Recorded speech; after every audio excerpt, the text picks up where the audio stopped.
প্রিয় বন্ধুরা, প্রীতি, শুভেচ্ছা এবং সালাম নেবেন। শুরুতেই একটু ব্যক্তিগত স্মৃতিচারণ করি। 2016 সালের কথা। তো আমার ইউনিভার্সিটির আমার বস হলেন আমেরিকান প্রফেসর জিমি ইফার্ড। তো জিমি আমাকে বলল যে মিল্টন, একটা জার্নাল থেকে ইনভাইটেশন এসেছে, একটা আর্টিকেল লিখতে হবে, এই রিফিউজিদের উপর একটা স্পেশাল ইস্যু হবে। তো উনি বললেন যে বাংলাদেশে তো রোহিঙ্গারা আছে, ওরা রিফিউজি, তুমি কি ওদের নিয়ে কোনো আর্টিকেল লিখবা কিনা। তো আমি জানি যে বাংলাদেশের টেকনাফে রোহিঙ্গারা আছে, বাট আমি কখনো যাইনি, টেকনাফ যাইনি। তা বললাম ঠিক আছে, তাহলে এক কাজ করি, আমি ডিসেম্বরে যখন দেশে যাব, আমি রোহিঙ্গাদের ওখানে যাব, আমি গিয়ে দেখি যে আমি কোনো ডেটা টেটা কালেক্ট করতে পারি কিনা, বা at least I should have some idea before writing a paper. তো আমি লিটারেচার রিভিউ শুরু করলাম। এই সময় দেশে গেলাম, ইন্ডিয়ায় গেছিলাম একটু, তারপর দেশে গেলাম। দেশে গিয়ে নূপুরের আবার একটা দাঁতে অপারেশন হলো। তা আমি বললাম যে ঠিক আছে, অপারেশনের পরের দিন বললাম যে চলো, তোমার একটু রেস্ট হবে, কক্সবাজার বান্দরবন একটু ঘুরে আসি। তো আমি নূপুরকে নিয়ে গেলাম রোহিঙ্গা শিবিরে, এবং আমার বেশ কিছু পরিচিত লোক ছিলেন কক্সবাজারে। তো তাদের সহায়তায় আমি গেলাম, এবং বিশ্বাস করেন, মানে আমরা তো অনেক কিছু শুনি, অনেক কিছু দেখি, কিন্তু ওইখানে না গেলে বোঝা যায় না যে কি মানবেতর জীবন যাপন করছে। এবং মানুষের চোখের দিকে তাকিয়ে দেখেছি, সেই চোখে কোনো স্বপ্ন নেই। তারা জাস্ট বেঁচে আছে, তারা দিন যাপন করছে ওখানে। ওই রোহিঙ্গা শিবিরকে কেন্দ্র করে জীবনের অনেক রকম বাস্তবতা, আবার ওইখানে অনেক অপরাধ সংগঠিত হচ্ছে। ওদের একটা অংশ গভীর সমুদ্রে অবৈধভাবে মাছ ধরতে যাচ্ছে। তাদের তো ধরেন খুব সীমিত খাওয়া দাওয়া বলেন, হাত খরচের জন্য টাকা বলেন, সবই খুব লিমিটেড, বাট এর মধ্য দিয়ে তারা নিয়ম কানুন ভেঙে নানা রকমের উপার্জন করছে। তো এই বিষয়টা দিয়ে মানে আমার, it was an eye opener for me. তো ফিরে এসে আর্টিকেলটা লিখলাম, এবং আর্টিকেলটা ছাপা হয়েছিল 2017 সালের আগস্ট মাসে। এবং আর্টিকেলটা ছাপা হওয়ার ঠিক এক সপ্তাহ পরে এই যে সেকেন্ড যে ইনফ্লাক্সটা হলো, কয়েক লাখ রোহিঙ্গা যে আবার এলো, হ্যাঁ, সেই এক সপ্তাহ পরেই রোহিঙ্গাদের ইনফ্লাক্সটা হলো। এর ফলে হয়েছে কি, মানে আমার আর্টিকেলটা পাবলিশ হয়েছে একটা ইন্টারন্যাশনাল এবং বেশ ভালো ম্যাগাজিনে, নাম করা ম্যাগাজিন। এবং তার এক সপ্তাহ পরে যখন ঘটনা ঘটেছে, বেশ কিছু ইন্টারন্যাশনাল জার্নালিস্ট আমেরিকা থেকে বিশেষ করে তারা আমার সাথে যোগাযোগ শুরু করলো, যে তারা আমাকে ইন্টারভিউ করলো, তারা জানতে চাইলো রোহিঙ্গাদের এই যে ইনফ্লাক্সটা হলো। তো আমি আমার যেহেতু আমার একটা আইডিয়া ছিল, এবং এই পেপারটা লিখতে যে আমি কিন্তু অনেক পড়াশোনা করেছি এই রোহিঙ্গাদের টোটাল ইতিবৃত্ত, বেশ কিছু বইও বাংলাদেশ থেকে নিয়ে গিয়েছিলাম। তো তাদের একটা প্রশ্ন ছিল যে আমি এরপরে এদের নিয়ে কি করব। সে মানে আমি একটা আর্টিকেল লিখে রীতিমতো বিপদে পড়ে গেলাম। তখন আমি বেশ অন দ্য স্পট বললাম যে ওদের মেন্টাল হেলথ নিয়ে কিছু কাজ করা উচিত। তো অস্ট্রেলিয়ার একটা NGO, Islamic relief of Australia, ওরা আবার ওই ইন্টারভিউ দেখে আমার সাথে যোগাযোগ করে বললো যে তুমি যদি মেন্টাল হেলথ নিয়ে কাজ করতে চাও, then we have got some fund for you. তো এরকম যদিও পরে কাজটা আমার আর করা হয়নি, কারণ ততদিনে আমি ইউনিভার্সিটির এই জবটা ছেড়ে দিয়েছিলাম। তো যাই হোক, তো এই রোহিঙ্গাদের কথা যখনই হয় তখন আমার এই স্মৃতিটা মনে পড়ে। তো আমাদের বাংলাদেশে যে জাতিসংঘের মহাসচিব আন্তরিও এই এখানে সফর করলেন, হুম, তো এই সফরের মূল উদ্দেশ্যই ছিল মেইনলি রোহিঙ্গা ক্যাম্পগুলো সফর করা। তো এর জন্য তিনি রোজা রেখেছেন অনেক ঘটা করে, সেখানে যাওয়া হয়েছে, 1 লাখ রোহিঙ্গাদের ইফতারের আয়োজন করা হয়েছে। কিন্তু এই সফরে আসলে আমরা কি পেয়েছি, আমাদের কতখানি লাভ হয়েছে, কতখানি ক্ষতি হয়েছে। তিনি রোহিঙ্গা শিবিরে গিয়ে দুটো জিনিস আবিষ্কার করেছেন।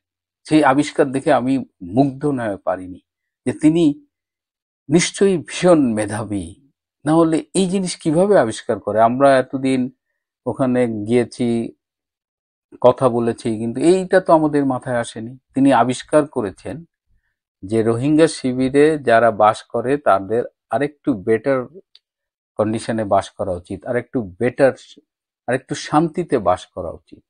আরেকটি আবিষ্কার তার যে তাদের দেশে ফিরে যাওয়া উচিত। চিন্তা করেন, এই আবিষ্কার করার জন্য উনি সেই কোন মার্কিন মুলুক থেকে সেই টেকনাফে এসেছেন। মানে এটা আমার কাছে মনে হচ্ছে খুব উন্নত ধরনের তামাশা। আরে এইটা বুঝতে কি গবেষক হওয়া লাগে না জাতিসংঘের মহাসচিব হওয়া লাগে? রিফিউজি জীবন, শরণার্থী জীবন, এই যে কি কষ্টের জীবন, এটা যারা শরণার্থী হয়েছে তারাই বোঝে। কিংবা যদি আপনি সেখানে যান এবং আপনার যদি অনুধাবন করবার মতো একটা হৃদয় থাকে, তাহলেই আপনি বুঝবেন যে শরণার্থী জীবন কি থাকে এবং দেশে ফিরে যাওয়ার জন্য তাদের কি আকুতি থাকে। এই যে আমি অস্ট্রেলিয়ায় থাকি, আমি তো শরণার্থী হিসেবে আসিনি। আমি এখানে স্কিলড একজন সায়েন্টিস্ট হিসেবে এখানে এই দেশে আমি কাজ করেছি, পাবলিক হেলথ এক্সপার্ট হিসেবে। আমারই তো সারাক্ষণ বুকের মধ্যে একটা বেদনা থাকে, আমি কবে বাংলাদেশে ফিরে যাব। তো এইখানে রোহিঙ্গা শিবিরে এই আকাঙ্ক্ষাটা থাকবে, এবং রোহিঙ্গা শিবিরে তারা যেভাবে জীবন যাপন করে, এটা তো অবশ্যই মানবেতর জীবন যাপন করে। তো এইটা আরেকটু শান্তিতে থাকতে হবে। এগুলো আমার কাছে মনে হচ্ছে যে প্রহসন আর কি। আরেকটা ক্ষতি এখানে হয়েছে, এখানে ডক্টর ইউনূস তিনি চিটাগাংয়ের আঞ্চলিক ভাষায় বক্তৃতা দিয়েছেন। এই যে রোহিঙ্গাদের যে পুশব্যাক করা হয়, যে বাংলাদেশে পাঠিয়ে দেওয়া হয়, এবং ওদের যখন মিয়ানমারে ওদের যখন রেজিস্ট্রেশন করা হয়, তখন ওদের কিন্তু রোহিঙ্গা লিখতে দেয় না। হ্যাঁ, বলা হয় যে বাঙালি লেখো। একটা অভিযোগ আছে যে ওরা বাঙালি, এবং সেই অভিযোগটা এস্টাবলিশ করে দিলেন ডক্টর ইউনূস। যদিও রোহিঙ্গাদের ভাষা এবং চিটাগাংয়ের ভাষা, তারা পরস্পরের ভাষাটা বোঝে, কিন্তু দুটো ভাষা এক না, দেয়ার আর স্টিল ডিফারেন্সেস। কিন্তু ইউনূস এই চিটাগাংয়ের ভাষা দেওয়ার ফলে অনেকেই কিন্তু বলা শুরু করেছে, ওই যে দেখো আমরা বলছিলাম না ওরা বাঙালি, ওই যে চিটাগাংয়ের চাটগায়া বাঙালি, এই দেখো চাটগায়া ভাষায় ওরা বক্তৃতা করছে। মানে একদিকে এক নোবেল বিজয়ী অং সান সুচি ওদের মিয়ানমার থেকে ঘাড় ধাক্কা দিয়ে বাংলাদেশে পাঠিয়ে দিলেন, আর এদিকে বাংলাদেশে আর এক শান্তির নোবেল বিজয়ী, অশান্তির ধারক ও বাহক ডক্টর ইউনূস সেই কফিনে একটা পেরেক ঠুকে দিলেন। তার এই ভাষায় বক্তৃতা দিয়ে প্রমাণ করার দরকার ছিল না যে ওরা রোহিঙ্গা না, ওরা আসলে চাটগায়া বাঙালি, তারা মাইগ্রেট করেছে পরে। এই আরো একটা সর্বনাশ হয়েছে। জাতিসংঘের মহাসচিব বলেছে যে আপনারা জানেন যে অনেক রোহিঙ্গা বর্তমানে সৌদি আরবে কাজ করছে অবৈধভাবে, এদের কোনো পাসপোর্ট নাই। তো এদের এদের সংখ্যা প্রায় ৬৯,০০০, কেউ বলে ৭০,০০০, কেউ বলে ৯০,০০০। যাই হোক, সংখ্যাটা বেশ বড়। এখন বলা হচ্ছে এদের বাংলাদেশি পাসপোর্ট দেওয়া হবে। কেন? এরা তো বাংলাদেশি না, আপনি এদের বাংলাদেশি পাসপোর্ট দিয়ে হালাল করে নেবেন বাংলাদেশি হিসেবে? আর এক মহারথী সেখানে বলেছে যে রোহিঙ্গাদের, এই রোহিঙ্গা ক্যাম্পে রোহিঙ্গাদের ক্ষুদ্র ঋণ দেওয়া যেতে পারে গ্রামীণ ব্যাংকের উদ্যোগে। গ্রামীণ ব্যাংকের ক্ষুদ্র ঋণ নিয়ে তারা কি করবেন? তারা ব্যবসা করবেন। ব্যবসা করতে হলে কি লাগে? আপনার একটা লাইসেন্স বা কোনো রকমের অফিসিয়াল একটা ডকুমেন্ট লাগে। আপনার লাইসেন্স করতে হলে কি লাগবে? আপনার একটা ন্যাশনাল আইডি কার্ড লাগবে। তার মানে আপনি রোহিঙ্গাদের ন্যাশনাল আইডি কার্ড দেবেন, আপনি রোহিঙ্গাদের জায়েজ করে নেবেন বাঙালি হিসেবে, যাতে এখানে তারা থেকে যেতে পারে। মানে আপনি তো গেছেন রোহিঙ্গাদের জন্য দুটো বাড়তি টাকার ঘোষণা কিন্তু এই গুতেরেস সাহেব দিয়ে যাননি। হ্যাঁ, তিনি কিন্তু আশ্বাস দিয়েছেন তিনি চেষ্টা করবেন, কিন্তু জাতিসংঘের নিজেরই ত্রাহি ত্রাহি অবস্থা। এদের প্রচুর ফান্ড কাট হয়েছে। ট্রাম্প তো অনেক জায়গা থেকে তাদের ফান্ড, আমেরিকার ফান্ড ডোনেশন উইথড্র করেছে।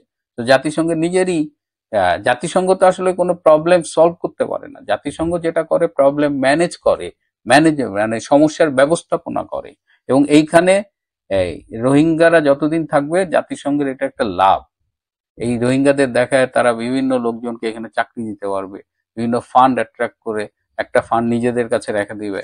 হ্যাঁ, জাতিসংঘের যে ফান্ডিং হয়, এই ফান্ডিং এর ইউটিলাইজেশন নিয়ে একটু কাজ করা উচিত। কতখানি মাঠে খরচ হয় আর কতখানি তাদের পেছনে হোয়াইট এলিফ্যান্ট হিসেবে খরচ হয়।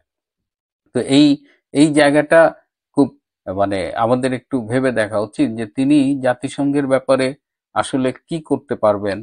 এবং এই যে সিরিয়া বলেন, প্যালেস্টাইনের গাজা বলেন, হ্যাঁ, ইয়েমেন বলেন, এইসব জায়গায় কিন্তু জাতিসংঘের কোনো রোল নাই।